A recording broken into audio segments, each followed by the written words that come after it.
안녕하세요. 저는 직장 생활을 하는 30대 여성 사연자입니다. 평범한 가정에서 무탈하게 자란 저는 남들처럼 연애를 하고 남편을 만나 결혼까지 하게 됐습니다.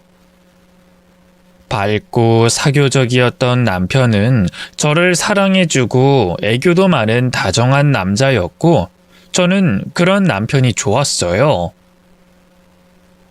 저희가 세기의 사랑 같은 절절한 관계는 아니었지만 서로 같이 웃고 같이 우는 좋은 부부가 될 거라 생각했어요. 하지만 그런 저의 기대는 결혼한 지 1년 만에 산산이 부서지고 말았습니다. 결혼하기 전과 후가 이렇게 다를 수 있는 건지, 남자친구와 남편은 완전히 다른 사람이었거든요. 결혼 전에는 밝고 쾌활하고 사교적이면서도 자기 할 일을 잘 하는 사람인 줄 알았던 남편이 결혼하고 나니 집안에서는 완전히 게으름뱅이였어요. 맞벌이를 하는데도 집안일 할 생각은 없는 건지 회사 갔다 와서 퇴근하면 자기 입었던 옷을 뱀 허물 마냥 벗어 던져놓고 저한테 맡겨놓은 듯이 밥을 차리라더군요. 자기는 요리 같은 거 할 줄 모른다면서 죄다 저를 시켜 먹고는 설거지는커녕 자기 먹은 밥그릇 한 번 싱크대에 넣어두는 법이 없는 사람이었습니다. 밖에서는 식당 갈 때마다 제 물컵이며 수저며 알아서 세팅해 주길래 부지런한 줄 알았더니 완전히 속았던 거죠. 하지만 남편이 그렇게 된 건 게으름보다도 시부모님 탓이 커 보였습니다. 시부모님께서 집안 장손이라며 남편을 끼고 산 덕분에 남편은 어릴 적부터 집안일을 해본 적이 없었던 겁니다. 아무리 귀한 자식이라 그래도 어쩜 그렇게 곱게 키우셨는지, 남편은 성인이 돼서도 자기 힘으로 할 줄 아는 게 아무것도 없는 바보였어요. 그걸 미처 모르고 결혼한 저는 사기당한 기분이었습니다. 제가 자기 엄마라도 되는 줄 아는 건지 하나부터 열까지 다 해달라는 남편에게 질려버리고 말았죠. 신혼 초에는 답답한 마음에 시부모님께 하소연을 해보기도 했어요. 어머니, 희철 씨가 할 줄 아는 게 너무 없어요. 제가 없으면 자기 혼자 라면도 끓여 먹을 줄 모르고 자기 벗은 옷은 치우는 법이 없더라고요. 심지어 양말도 뒤집어 놓고 여기저기 박아놔요. 뭐? 아니, 얘가 지금 무슨 소리라는 거야? 혼을 내긴 누굴 혼내? 너 지금 귀한 우리 아들 혼내달라고 나한테 협박하는 거냐? 혼은 네가 나야겠구만. 여자가 결혼을 했으면 집안 살림 잘 살고 남편 내조 잘할 생각을 해야지. 감히 우리 아들 밥을 굶겼어? 아니요, 굶긴 게 아니라 제가 없을 때 그랬었다고요. 야근한다고 늦어서 알아서 먹으라니까 집에 반찬 있는 것도 꺼내기 귀찮다길래 라면이라도 먹으라 그랬더니 라면도 끓일 줄 모른다 그래서. 그니까 네가 어쩐다고 내 아들 밥도 안 챙기고 밖을 나돌아다녀? 너 네가 회사를 다니면 뭐 얼마나 대단한 회사를 다닌다고? 그깟 일한다고 우리 아들을 그 꼴로 그냥 둔 거냐? 그래 놓곤 어디서 내 아들 흉을 봐, 흉을? 너 애가 싹싹하고 됨됨이가 된 줄 알았더니 이제 보니 영 싸가지가 없구나. 너 이러는 거 어디서 배웠니? 어? 너희 부모님이 그렇게 가르치셨어? 처음엔 저도 남편을 고쳐 써보겠다고 노력을 했습니다. 부모님 말은 들을까 싶어서 시어머니 앞에서 애교까지 떨며 얘기를 꺼냈는데 어디서 남편 흉을 보냐고 기함을 하시며 난리를 치시더라고요. 심지어 저희 부모님까지 소환해서 가정교육 운운하시는데 정작 가정교육을 못 받은 놈은 누군가 싶더라고요. 시부모님은 그런 분들이셨어요. 오로지 아들이 최고고 자기 자식이 최고이신 분들이라 며느리는 자기 아들 밥 챙겨주는 가사 도우미 정도로 생각하시는 듯 했죠. 그래서 저한테 출가 외인이라느니 시집 왔으니 도리를 잘 하라느니 구시대적인 소리나 하시더라고요. 저는 정말 땅을 치고 후회했습니다. 이런 집안인 줄 모르고 결혼한 제 선택이 후회스러울 수밖에 없지만 그렇다고 이미 한 결혼을 물을 수도 없었어요. 저희 부모님마저 한 번 한 결혼을 어떻게 없겠냐며 참고 살으라 하시는데 내가 왜 참아야 하나 답답하고 성질이 나면서도 저조차도 이혼 결정은 쉽게 하지 못하겠더라고요. 결혼한 지 얼마나 됐다고 주변에 이혼 소식을 알리는 것도 민망스럽고 제가 제 손으로 최악의 선택을 했다는 것도 인정하고 싶지 않았거든요. 그래서 저는 매일 참을 인을 새기며 애 같은 남편을 끼고 살 수밖에 없었습니다. 하지만 그런 저보다 더 불쌍한 사람이 있더라고요. 그나마 저는 며느리니 시부모님 구박받고도 그러려니 할 수 있지만 저는 저보다 제 시누이가 더 불쌍했어요. 아들만 예뻐하느라 남녀 차별이 극에 달하는 시부모님이 남편 동생인 시누이에게 너무하게 구셨거든요. 대체 왜 그러시는지 남의 집 딸인 저보다도 시누이에게 더 못되게 구시는 듯 했습니다.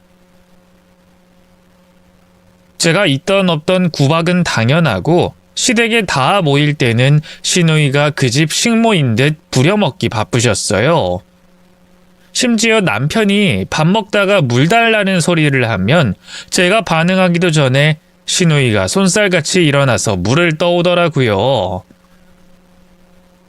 평소에 자기 오빠 수발 들던 게 몸에 밴 탓이었죠. 그것만 봐도 그동안 아가씨가 그 집에서 어떤 대접을 받고 살았는지 뻔한 일이었어요. 저도 시집 가서 보니 정말 해도 해도 너무한다 싶더라고요.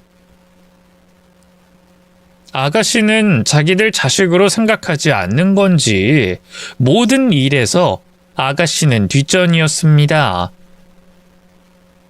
저희 시부모님이 부모로서 아가씨에게 해준 게 정말 하나도 없었거든요.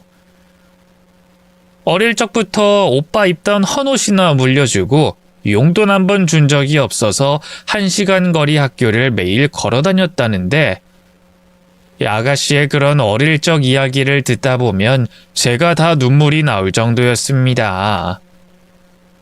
그러니 저는 저보다 더 홀대받고 사는 시누이가 늘 불쌍할 수밖에 없었죠. 그래도 저는 친정 부모님께 사랑받고 자라고 아직도 친정 가면 응석 부리고 사는데 아가씨는 친부모에게 그런 취급을 받고 오빠와 차별받으면서 기댈 곳 없이 자란 거잖아요. 그 정도면 불평이 생길 만도 하지만 아가씨는 그러기엔 너무 착한 사람이었습니다. 아가씨 성격이 원래 조용하고 얌전한 편이었거든요. 물론 그것도 어릴 적부터 무시와 구박을 심하게 당해서 성격이 변한 건진 모르겠지만 아가씨는 남을 쉽게 미워하지 못하고 천성이 착한 사람이었어요. 그렇다고 아가씨가 불만이 없어서 참고 사는 게 아닐 텐데 시부모님은 그런 아가씨가 맹하고 모자라다 생각하셨습니다.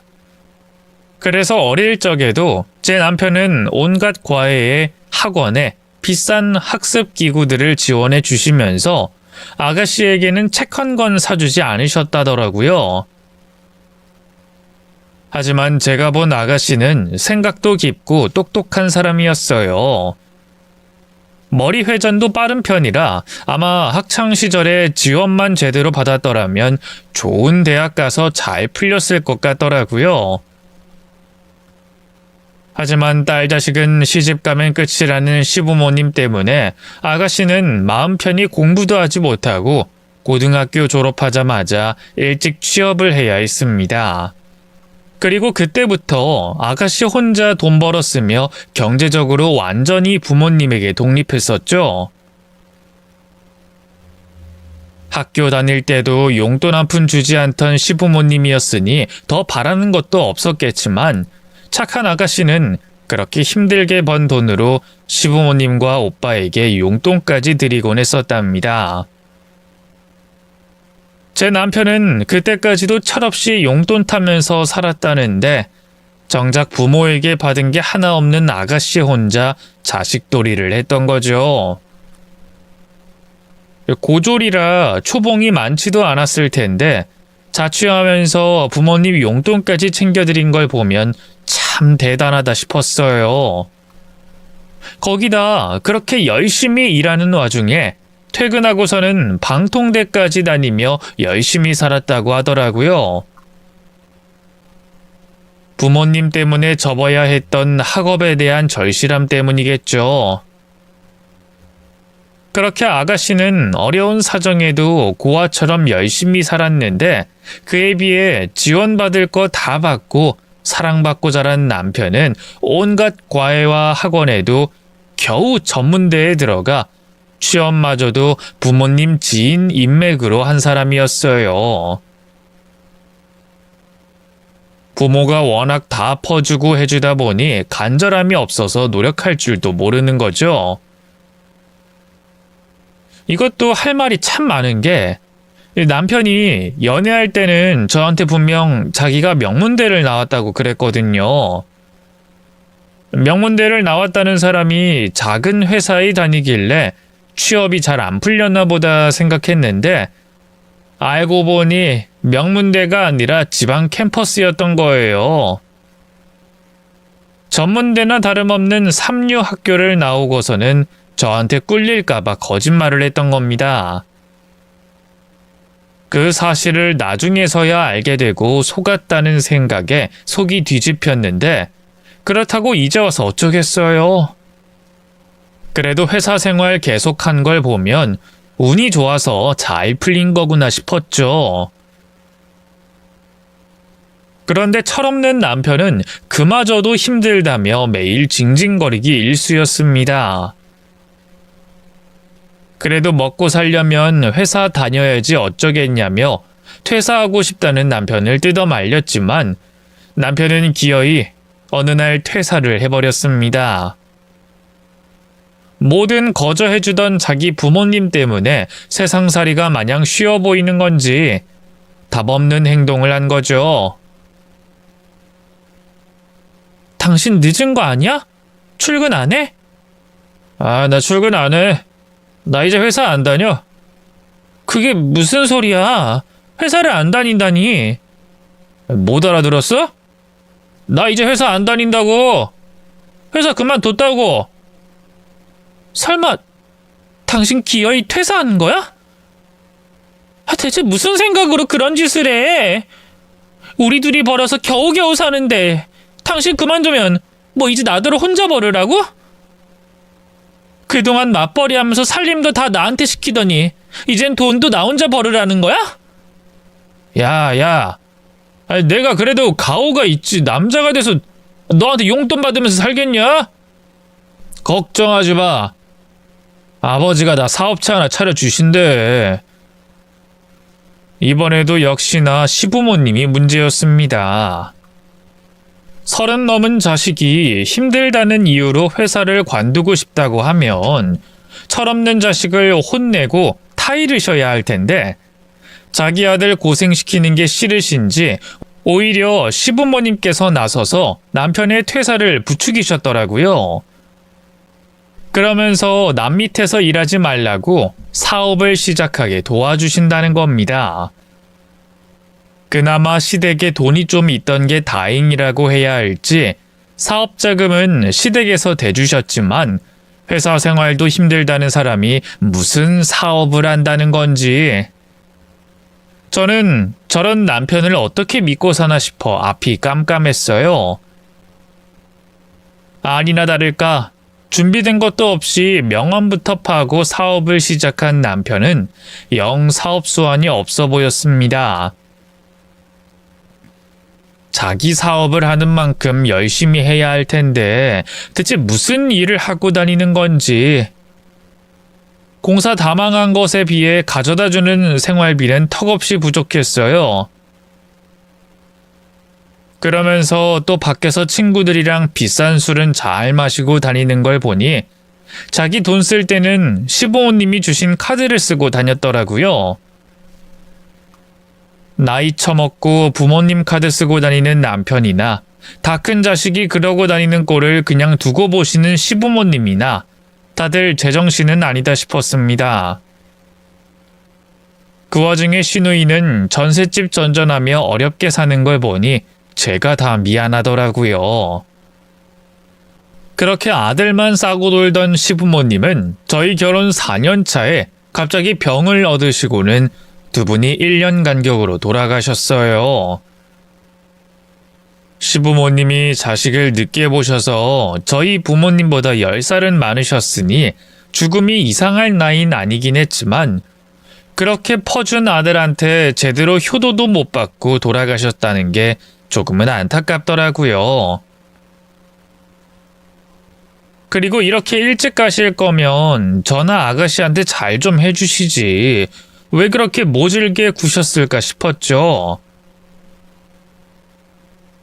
그렇게 시부모님 편찮으실 때 남편은 사업 핑계로 간병 한 번 한 적 없었고 며느리인 저와 착한 아가씨가 간병을 도맡아 했었거든요. 미운 시부모님이라도 며느리니 어쩔 수 없이 도리를 했던 거지만 사랑 한 번 못 받은 아가씨는 어떤 심정으로 시부모님 간병을 했을까 싶었어요. 심지어 시부모님은 일까지 관두고 간병하는 시누이에게 고맙다는 말 한마디 하지 않으셨는데 아가씨는 끝까지 싫은 소리 한 번 안 하더라고요. 아무리 아들, 딸 차별하는 부모라지만 참 너무하시다 싶었어요. 어쩜 저렇게 맹목적으로 아들에게만 주고 아들에게 바라지도 않는 효도는 며느리와 딸에게만 바라시는 걸까 싶더라고요. 하지만 더 충격적인 일은 시부모님이 돌아가신 뒤에 벌어졌습니다.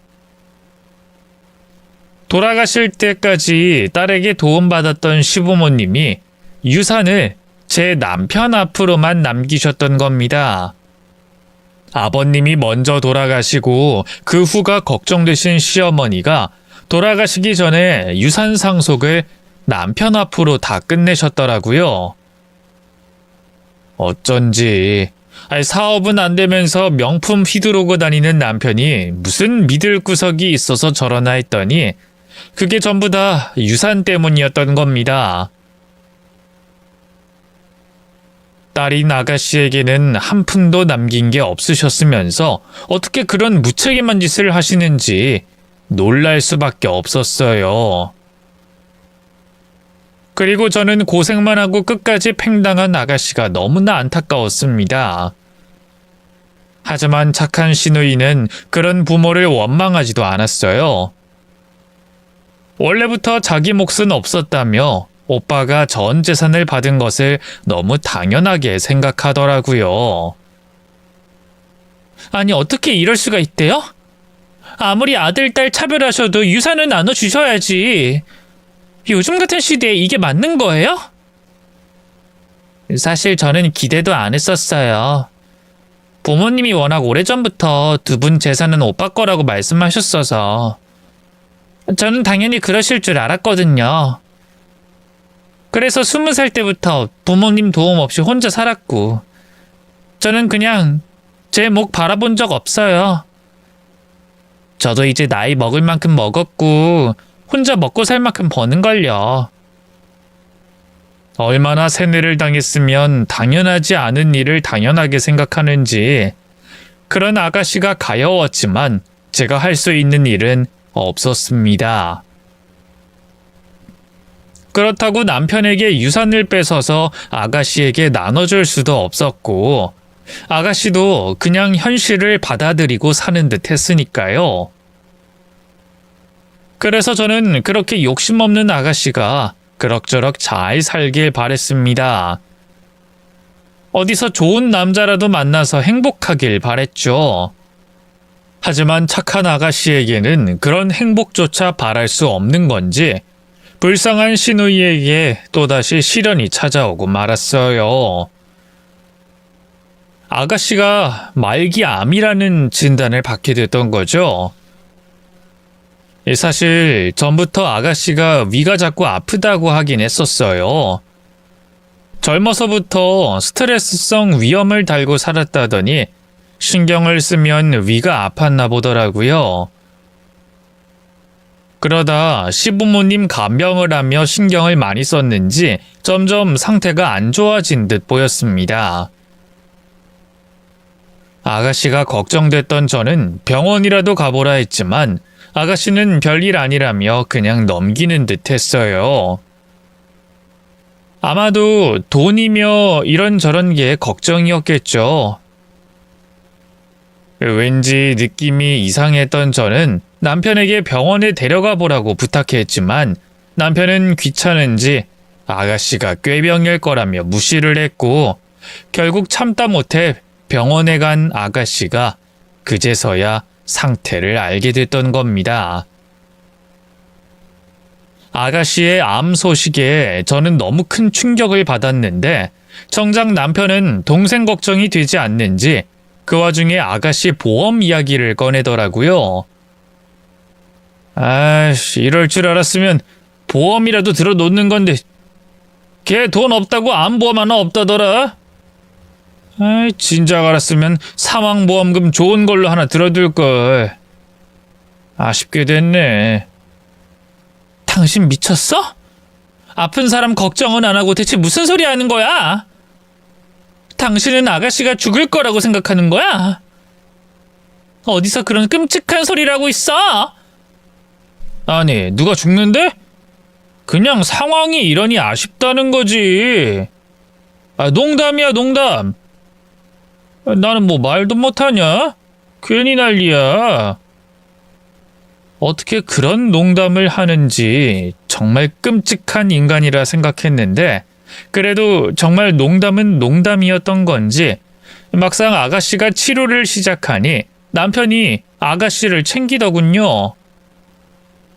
돈 없는 아가씨 대신 병원비도 내주고 직접 동생을 돌보겠다면서 매일 간병도 자처했습니다. 시부모님이 아프셨을 때도 간병인 구하라며 귀찮아하던 남편이라 이번에도 그럴 줄 알았더니 웬일로 자기 동생을 걱정하는 걸 보며 저는 의아하면서도 다행이라 생각했어요. 이 철없던 놈이 이젠 철이 들은 건지 부모님 다 돌아가시고 나니 하나뿐인 피부치 걱정을 하는가 보다 싶었죠.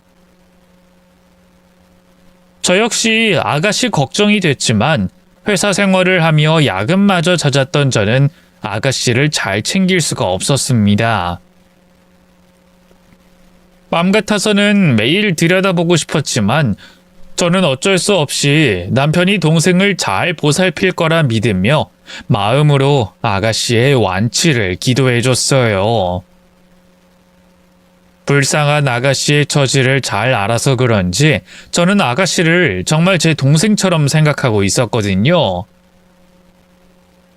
시부모님께 구박당하면서도 제 편 들어주던 아가씨를 제가 어찌 그리 생각하지 않을 수가 있겠어요. 그래서 저는 틈틈이 아가씨를 찾아가려 노력했습니다.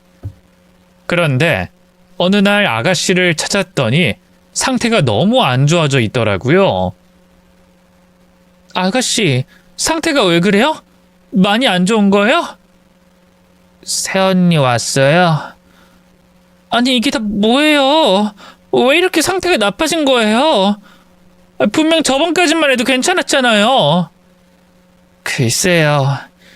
매일 좋았다 나빴다 하는 게 제 상태다 보니 뭐가 더 좋고 나쁜지도 잘 모르겠네요. 아마 이제는 곧 떠날 때가 됐다는 거겠죠. 솔직히 이 정도면 많이 버틴 것 같아요. 말기가 될 때까지 암인 줄도 모르고 방치했는데 이제 와서 나을 거라 바라는 게 제 욕심인 거죠. 그런 말이 어딨어요? 욕심이라니. 살고 싶은 게 당연한 거고 아가씨도 나을 거라 생각해야죠. 아니에요. 저는 정말 가망이 없어요. 그리고 저도 이제 별로 살고 싶지 않네요. 처음엔 어떻게든 살아야지 했는데 이젠 잘 모르겠어요. 이대로 떠나도 괜찮은가 생각해보니까 별로 아쉬운 게 없더라고요. 어차피 겨우겨우 연명하듯 살던 인생이었는데 다시 건강해져서 계속 살아봐야 무슨 보람이 있을까 싶더라고요. 게다가 매일 먹지도 못하고 진통제에 의지해서 사는 제 꼴 좀 보세요. 별로 아쉬울 것도 없는 삶인데 이렇게 살아서 뭐 하겠어요. 아가씨, 지금 아가씨가 몸이 아파서 마음이 약해져서 그런 거예요. 살아야지. 왜 자꾸 그런 생각을 해? 나 두고 가면 나 아가씨 정말 원망할 거예요? 나 걱정해주는 건 역시 새언니밖에 없네요. 언니가 내 친언니였으면 정말 좋았을 텐데. 그동안 나한테 잘해줘서 고마워요, 언니. 아마 죽을 때도 언니 생각밖에 안 들 것 같아요. 언니한텐 참 고맙고 미안한 게 많은데 우리 오빠 같은 사람이랑 결혼해서 괜히 고생만 하고 그런 언니한테 정말 너무 미안해요. 내가 정말 미안해요. 왜 그래요, 아가씨? 그 인간이랑 결혼한 건 내 선택이고 아가씨는 잘못한 것도 없는데. 그리고 우리 남편이 가끔 사람 답답하게 하긴 해도 그렇게 나쁜 사람은 아니에요. 뭐 속썩일 일은 많긴 했지만 그래도 적어도 바람은 안 피니까. 뭐가 그렇게 미안한 건지 제게 미안하다는 아가씨에게 저는 괜찮다며 농담을 건넸습니다. 남편이 아무리 철이 없고 사고를 쳤어도 그 인간이 저두고 바람은 피지 않았으니 다행이라고 말이죠. 그런데 제 말을 들은 아가씨가 갑자기 오열을 하며 제 얼굴을 쳐다보지 못하더라고요. 새언니, 미안해요. 정말 미안해요. 다 내 탓이에요. 내가 아무리 사정이 급하다고 그랬으면 안 되는 건데 내가 언니를 그동안 속였어요. 정말 잘못했어요. 무슨 소리예요? 나를 속였다니. 뭐가 미안하다는 거예요? 새언니, 너무 미안해요. 그게 오빠가 사실은... 그렇게 펑펑 울며 용서를 구하는 아가씨가 제게 자신의 핸드폰을 건넸습니다. 남편이 제게 말하지 않은 게 있었다며 아가씨가 보여준 핸드폰을 본 순간 저는 머리를 한 대 얻어맞은 듯 멍한 충격을 받아야 했어요. 아가씨의 핸드폰 속에 남편과 웬 여자의 다정한 모습들이 찍힌 사진들이 잔뜩 들어있는 거였죠. 이게 다 뭔지 저는 몇백 장이 되는 사진들을 살필 동안 아무 말도 할 수 없었습니다. 그 인간이 아무리 생각이 없어도 바람은 피지 않을 거라 믿고 있었는데 바로 방금 전까지 제가 제 입으로 했던 그 말이 틀렸다는 사실이 적지 않은 충격이었어요. 이게 다 뭐예요? 이 여자 뭐예요? 이 인간이 지금 이 여자랑 바람을 피고 있는 거예요? 아니, 이 인간이 대체 언제... 그럴 리가 없는데? 정말 정말로 미안해요. 다 제 탓이에요. 저만 아니었어도 언니가 혼자 이렇게 바보 되진 않았을 텐데. 그래서 언니한텐 너무 미안하고 죄송해요. 어차피 죽을 제가 어쩌다가 언니 앞길을 막았는지 이제는 너무 후회스러워요. 그래서 제가 죽기 전에 언니한테 사실을 다 알려주려고요. 언니, 그 인간이랑 당장 이혼하세요. 그 인간이 먼저 언니 뒤통수 치고 이혼하자고 하기 전에. 정말 기가 막혔습니다. 적어도 바람은 안 핀다며 확신했던 제게 남편이 이런 식으로 배신을 때릴 줄은 몰랐네요. 나를 그렇게 감쪽같이 속이고 이혼할 생각까지 했었던 건지 도저히 믿을 수가 없었어요. 그런데 더 기막힌 것은 그런 남편이 여태 제게 들키지 않을 수 있었던 이유였습니다. 제가 남편을 철석같이 믿을 수 있었던 건 남편이 그동안 아가씨를 이용해 자신의 알리바이를 만들고 있었던 덕분이었던 거죠. 남편에게 어쩔 수 없이 이용당했던 아가씨는 제게 죄책감을 가지고 혼자 괴로워하다가 죽기 전에 제게 모든 사실을 알리려고 했었던 겁니다. 다 제 탓이에요. 오빠가 그런 부탁을 했더라도 들어주면 안 되는 건데.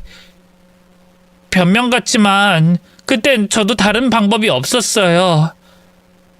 제가 말기암이라는 걸 알고 충격을 받은 와중에 제일 먼저 드는 걱정이 한심하게도 돈이더라고요. 이 지경이 될 때까지 내 몸을 방치해두고도 살곤 싶었던 건지 치료비를 걱정하고 있었거든요. 근데 제가 무슨 돈이 있나요? 당장 일 그만두면 먹고 살 걱정을 해야 하는 판에 비싼 치료비를 감당할 자신이 없었어요. 그래서 어쩔 수 없이 오빠에게 도와달라고 사정했는데 그때 오빠가 자기를 도와주면 치료비를 빌려주겠다고 하더라고요. 오빠가 먼저 아가씨를 도와주겠다고 했던 게 아니라 아가씨가 사정을 했었다고요? 그럼 이 인간이 그때부터 나한테 거짓말을 한 거예요? 저도 오빠가 언제부터 바람을 피고 있었는진 모르겠지만 이미 두 사람 사이가 꽤 깊어 보였어요. 근데 언니한테 들킬까봐 불안했는지 저한테 자기가 마음 놓고 바람 필 수 있게 알리바이가 되어달라고 하더라고요.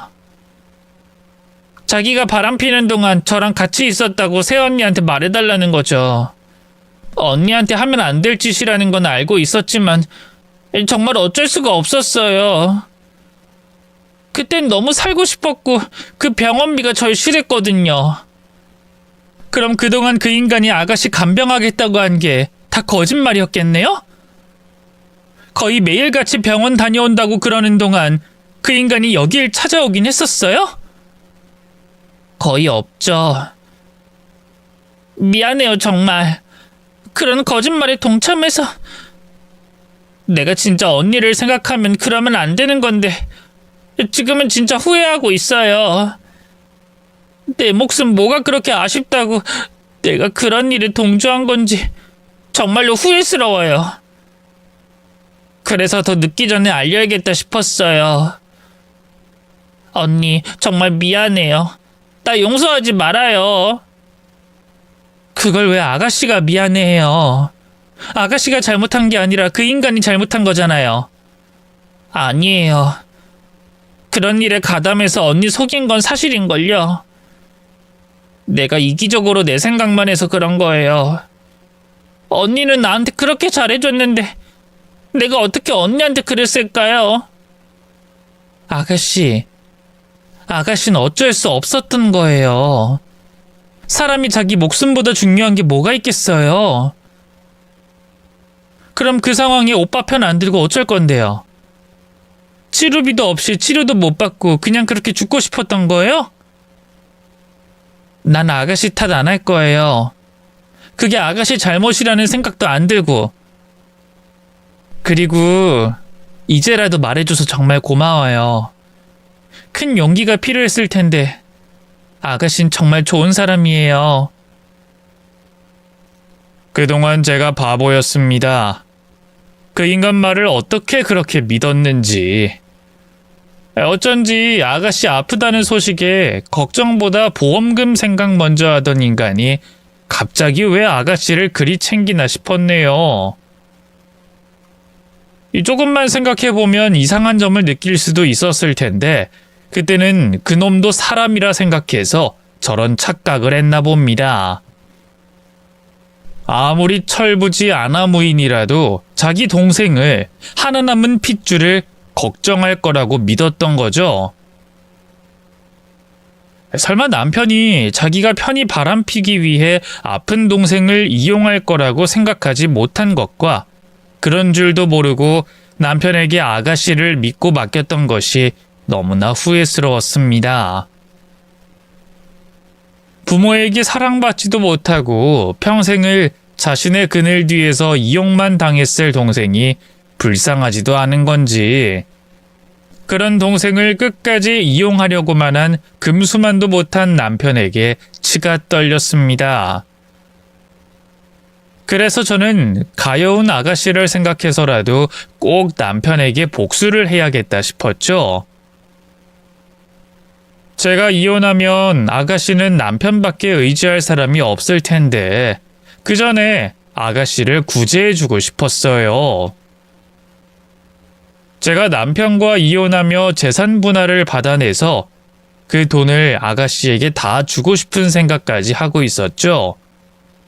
그런데 정말 다행히도 그것보다 더 좋은 방법을 찾게 됐습니다. 아가씨, 정말 좋은 방법이 있어요. 아가씨도 나도 그 인간한테 복수할 수 있는 방법이 있다고요. 그게 뭔데요? 복수요? 제가 오빠한테 무슨 수로 복수를 해요? 아니지. 제대로 설명하면 복수가 아니라 당연한 권리를 가져오는 건데 그게 그 인간한텐 최고의 복수가 될 거예요. 그 인간이 우리 뒤통수 친 것처럼 아가씨도 오빠한테 제대로 뒤통수 때려주고 싶지 않아요? 늘 지가 잘난 줄 알고 기고만장했던 그 인간 이제라도 콧대를 눌러줘야죠. 그동안은 당하기만 했지만 아가씨가 어디까지 할 수 있는지 이제라도 제대로 보여주자고요. 남편에게 뭐가 제일 큰 복수가 될까 곰곰이 생각하던 저는 남편이 제일 좋아하고 아끼는 걸 생각해냈습니다. 그건 다름 아닌 돈이었죠. 남편은 얄팍하고 가벼운 사람이었어요. 그래서 금붙이라면 사족을 못 쓰고 명품이라면 환장하는, 쉽게 말해 졸부근성이 대단한 사람이었죠. 하지만 자기 능력은 그게 안 되는데 허영과 욕심만 많으니 자기 노력은 없이 남의 것을 쉽게 탐하는 편이었습니다. 그래서 운 좋게 부모에게 전 재산을 물려받았지만 노력 없이 얻은 여유를 귀하게 생각하지 않고 쉽게 생각하고 흥청망청 사치를 해왔던 겁니다. 그동안은 자기 돈으로 자기가 알아서 한다는데 뭐라 하는 것도 싫어서 그냥 뒀지만 이제는 저희가 이혼할 테니 이야기가 달라지게 됐네요. 아마 남편은 저와 이혼을 하려고 하면서도 저한테 재산 분할해줄 생각은 안 했을 거예요. 어떻게든 저를 설득해서 합의 이혼을 하거나 제 잘못을 들춰서 재산 분할을 못 받게 하려고 했겠죠. 그래서 저한테 먼저 이혼당할 빌미를 주지 않으려고 자신의 외도를 그렇게나 감췄을 겁니다. 거기까지 생각을 하니 이 복수의 방법이 더 선명해지더라고요. 돈밖에 모르는 남편을 반드시 빈털터리로 만들기로 말입니다. 아가씨, 시부모님한테 유산 받은 거 하나도 없죠? 전부 오빠가 가져갔죠? 그거 아가씨가 절반은 받을 수 있어요. 아가씨도 그분들 자식들인데 유산은 똑같이 받아야죠. 제가 부모님 유산을요? 근데 유산은 오빠가 벌써 다 받아갔고 부모님도 오빠한테만 남기셨잖아요. 근데 제가 어떻게... 소송하면 돼요. 유류분 청구 소송이요. 이건 법에서 정해진 거예요. 시부모님이 아무리 남편한테 전 재산을 몰빵해줬다고 해도 법적으로는 아가씨한테도 절반 몫의 권리가 있는 거예요. 그래서 부모님 의사 결정 없이 청구 소송을 해서 아가씨가 유산을 가져올 수 있는 거라고요. 시부모님께 한 푼도 받지 못했던 유산을 받을 수 있다는 얘기에 아가씨는 꽤 충격을 받은 듯 했습니다.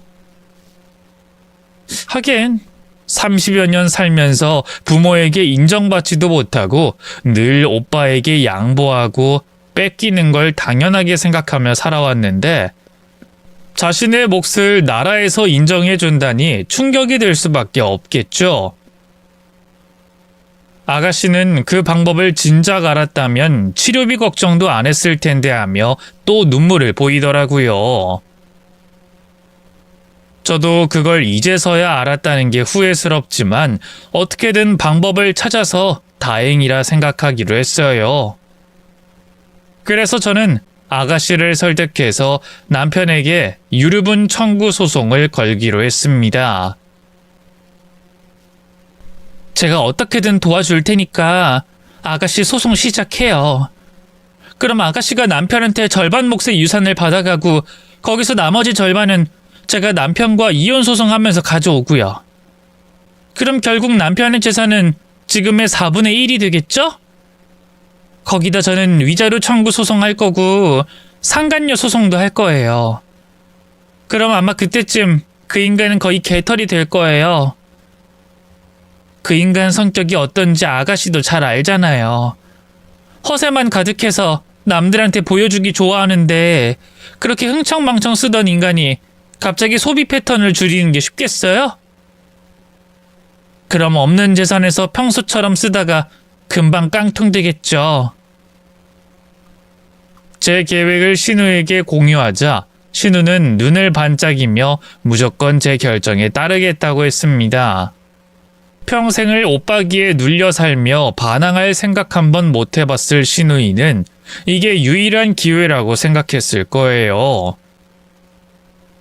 자기 혼자서는 못했을 일을 저와 함께라면 할 수 있을 것 같다며 저와 함께 오빠에게 복수를 하기로 결심했습니다. 그러자 당장이라도 곧 죽을 것처럼 의욕이 없고 희망도 없던 신우이가 어떻게든 살아남겠다며 다짐을 하더라고요. 소송을 하고 유산을 받아 오더라도 먼저 살아 있어야 가능한 일이니까요. 덕분에 아가씨는 다시 희망을 가지고 치료에 전념하기로 했습니다. 그리고 그 사이 저는 최대한 빨리 남편과의 소송을 준비했어요. 먼저 신우이가 남편에게 유류분 청구 소송을 제기하고 남편이 당황해서 정신이 없는 사이에 이혼 소송을 같이 하기로 했습니다. 보통 사람들은 소송 하나에만 휘말려도 정신을 못 차린다는데 어디 한 번에 양쪽에서 얻어맞아 보라고 말이에요. 그렇게 계획대로 아가씨 명의로 남편에게 소송을 걸자 남편은 드디어 동생이 미쳤다며 제 앞에서 열변을 토했습니다. 당장 아가씨를 찾아가서 소송 취하하라 난리를 치겠다고 했지만 아가씨는 이미 남편 몰래 다른 병원으로 옮긴 상태였어요. 얘가 진짜로 미쳤나? 아파서 눈에 뵈는 게 없나? 얘가 나한테 소송을 걸었대. 아, 진짜 미친 거 아니야? 뭐? 아가씨가? 아니 아가씨가 당신한테 무슨 소송을 걸어? 아, 몰라. 유류분 청구 소송인지 뭔지 그딴 걸 걸었어. 아, 부모님이 나한테 주신 유산을 뺏어가겠다고. 어머, 그런 게 있었어? 그럼 어떻게 되는 거야? 아가씨한테 돈 뺏기는 거야? 아, 몰라. 이 얌전하던 게 여태 잠자코 살다가 갑자기 무슨 바람이 불었나. 내 앞에서 아무 말도 없다가 갑자기 내 뒤통수를 치네. 아이, 아마 죽을 때가 돼서 발악하는 거겠지.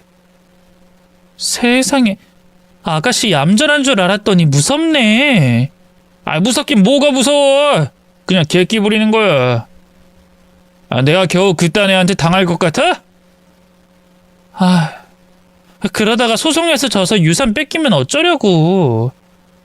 설마 아가씨가 바보도 아닌데 질싸움을 걸겠어? 소송을 하려면 돈이 들 텐데 아가씨가 무슨 돈이 있다고. 그러게. 얘가 무슨 돈으로 소송을 하는 거지? 설마 누가 도와주는 거 아니야? 에이, 설마 그건 아닐 거야. 아가씨가 애인이 있는 것도 아니고 우리 말고 다른 가족이 있는 것도 아닌데. 그건 그렇지. 아, 그럼 진짜 쥐약이라도 먹나?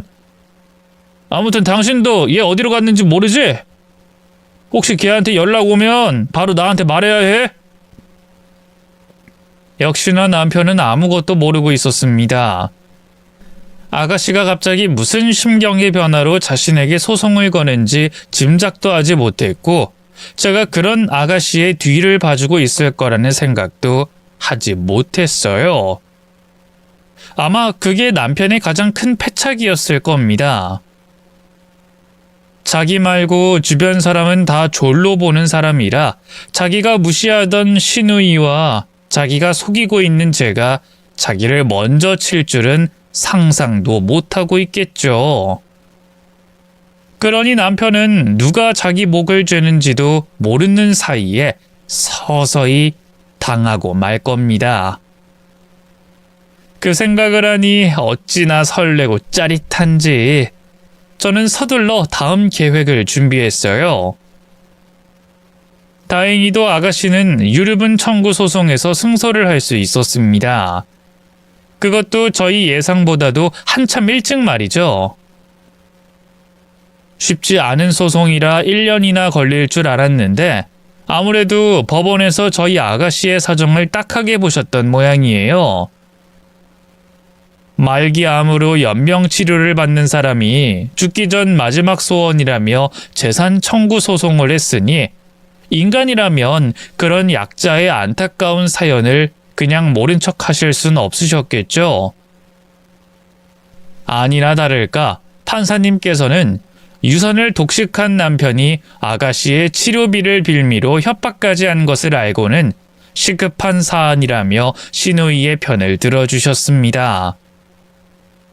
그렇게 시누이는 몇 달 만에 남편에게서 유산을 받아낼 수 있었어요. 그리고 그 사이 남편의 외도 증거를 차곡차곡 모아온 저는 모든 준비를 마친 채 남편에게 이혼 소송을 제기했습니다. 아가씨 소송을 도우면서 저도 거의 몇 달을 그 일에만 매달렸으니 증거는 확실했고 실패할 일은 전혀 없었습니다.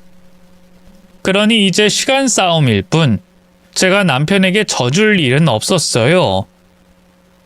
그러자 남편이 제게 뒤통수를 맞고 어떤 표정을 지을지 정말 궁금하더라고요. 아니나 다를까 아무것도 모르고 있던 남편은 날벼락이라도 떨어진 듯 발작을 하기 시작했습니다. 이게 뭐야? 당신 미쳤어? 당신이 나한테 이혼 서류를 던져? 아니 희연이 그 기집애 때문에 재산 절반 뜯기고 미치고 발작 뛰겠는데 당신이 뭔데 나한테 이혼을 하지? 그리고 뭐? 재산 분할? 이혼하고 싶으면 지발로 나갈 것이지 어디서 남의 돈을 탐내? 이 돈 다 우리 부모님이 나한테 주신 건데 최희연 그년으로 모자라서 너까지 내 돈에 욕심내냐? 내가 미쳤냐? 그 돈을 너한테 주게? 걔가 가져간 돈도 조만간 다시 찾아올 거야.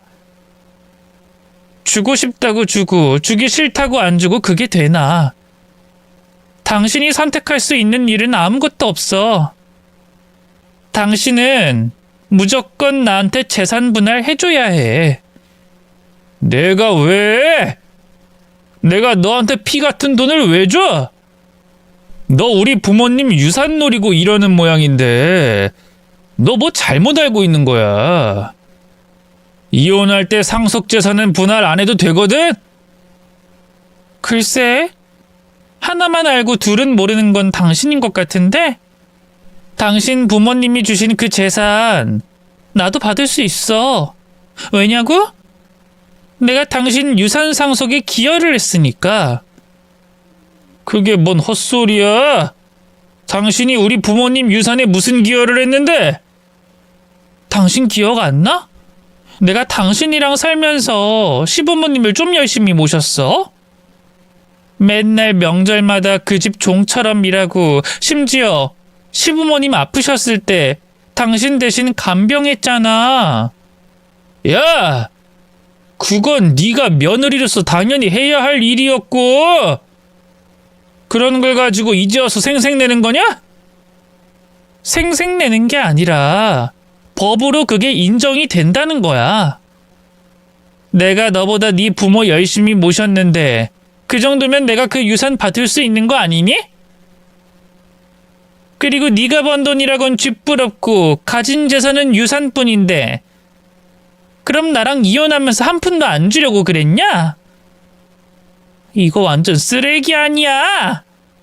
야, 너 자꾸 이렇게 나오면 나도 가만히 안 있는다.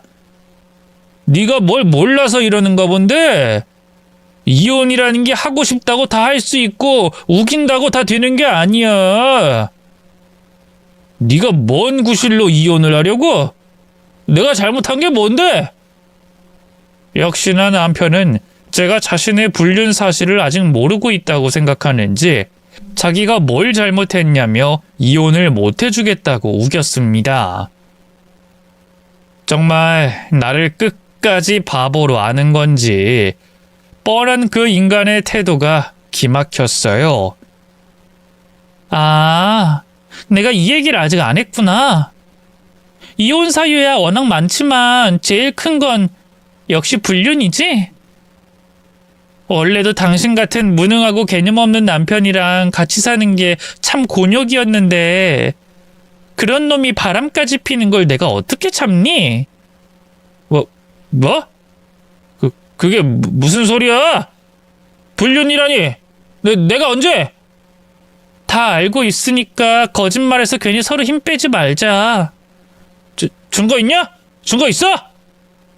증거? 아이, 그럼 내가 설마 증거도 없이 이혼하자고 덤볐을까봐?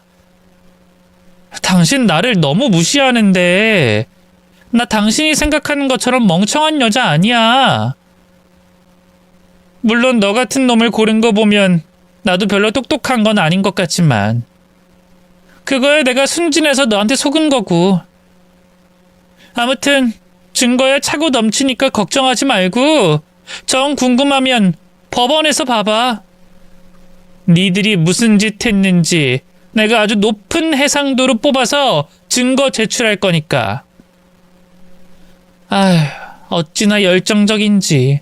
사진 고르느라 고생 좀 했잖아. 특별히 네 놈 면상 잘 보이는 걸로 골랐으니까 기대해. 너 대체 언제부터 알고 있었어? 그럼 너 그동안 다 알고 있었으면서 모른 척하고 있었던 거야? 그래서 이제 와서 내 뒤통수 치려고? 아무리 뚫린 입이라도 말은 똑바로 해. 내가 네 뒤통수를 친 게 아니고 네가 내 뒤통수를 친 거지. 네가 그동안 나한테 바람 피는 거 안 들키려고 불쌍한 아가씨 팔아먹었던 거 내가 모를 줄 알았어? 아이씨, 결국 희연이 고년이 말해준 거구나. 너 설마 유산 상속 가지고 소송한 것도 네가 놓은 거야? 어쩐지 희연이 걔가 무슨 바람이 들어서 그런 짓을 하나 했더니 너 때문이었어. 너 나한테 복수하겠다고 이런 거냐? 니깎게 나를 끝까지 속일 수 있을 거라 생각했어? 그리고 복수? 글쎄, 나나 아가씨가 당연히 받아야 할 돈 받아가고 너는 받아야 할 죗값 치르는 건데 그걸 복수라고 할 수나 있으려나 모르겠다. 근데 뭐 대가리에 든 거 없고 돈밖에 모르는 너한텐 그게 복수가 되나 보지?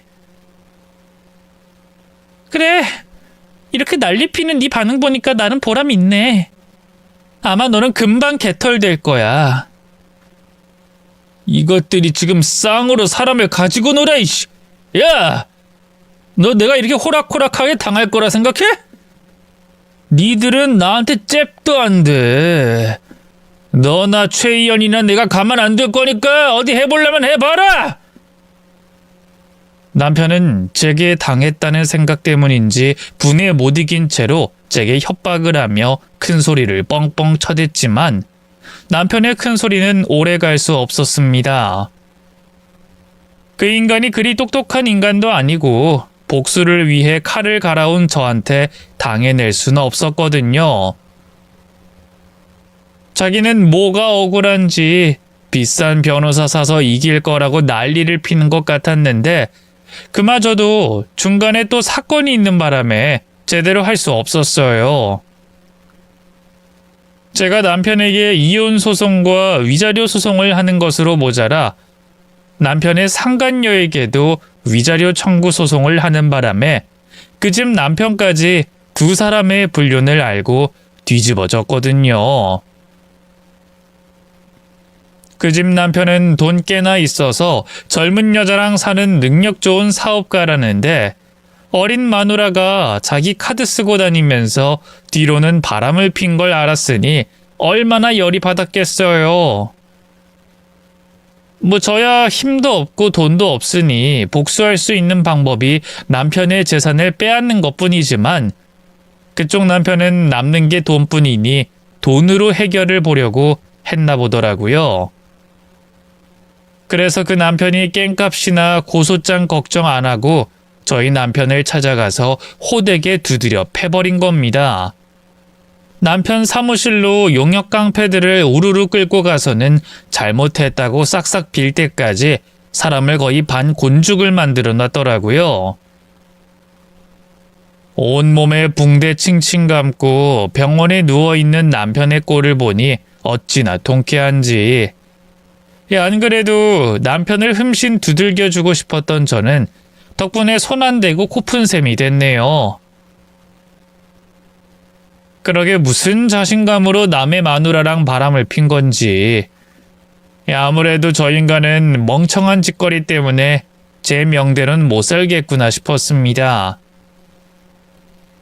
그렇게 남편이 병원에 누워있는 사이 남편의 변호사와 이혼 소송을 진행하게 됐고 남편 쪽 변호사는 승산이 없다 싶었는지 누워있는 남편을 설득해 저와 최대한 합의를 맞춰줬습니다.